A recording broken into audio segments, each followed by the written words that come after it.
monthly employment report is always a closely watched economic number, but even more so this time around. In this week's U.S. Bank Economic 360, U.S. Bank Vice President and Senior Portfolio Manager Mike Denneman is with Business Courier publisher Jamie Smith in the studio to talk about Friday's report and what it means for the market. Mike and Jamie. Thanks, Peg.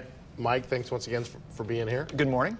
So tell me, what's so important about this report that was released on Friday? Sure. Well, as Peg said, it's always a closely watched number. The unemployment rate in this country, very important to the economy.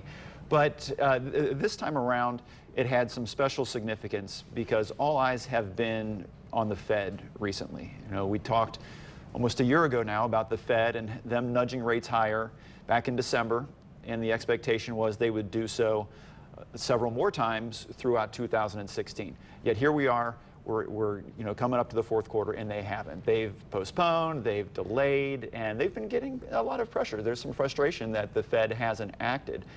And so recently they've signaled that, okay, it's going to come either in September or in December, one of the two. And the thought was that if Friday's jobs report was particularly strong, that would seal the deal. The Fed wouldn't have any choice but to do it in September. But as we know now, Friday's number wasn't disappointing, but it was a little bit below expectation. The thought was it would be close to about 200,000 jobs added. It was closer to 150,000. So by no means a terrible report, but it could be enough to give the Fed wiggle room, and so that's why it made headlines. Okay. So what's that going to mean in regard to the entire market?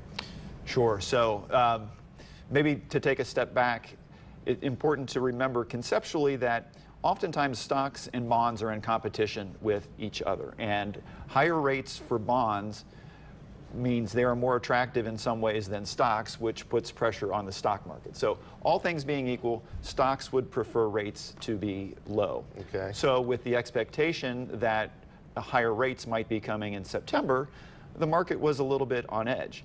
Now the market's thinking, well, if this has given the Fed some wiggle room, and the Fed has proven this year that they're willing to take that wiggle room, that might postpone the rate move until December. That gives stocks more breathing room, so stocks interpret that as good news. And that's a little bit counterintuitive because we think, a stronger economy, stronger stock market. Right. That goes hand in hand. So here was a number that was a little bit disappointing. Right, not bad, but disappointing.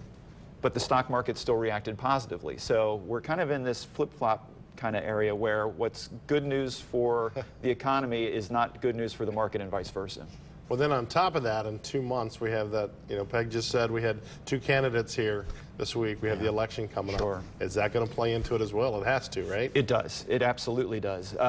So the Fed is, in theory, apolitical. They're not supposed to care about what's going on election-wise, regardless. But it's impossible for that big a portion of the federal government to not have some influence. And so they would prefer, again, all things being equal, to not be active right before the election. Right. They want to give no appearance that they're influencing things one way or the other. So, again, the Fed, given that, with the September or December, being the decision, they'd probably prefer to wait till December just so they could avoid any appearance of the election being part of the equation.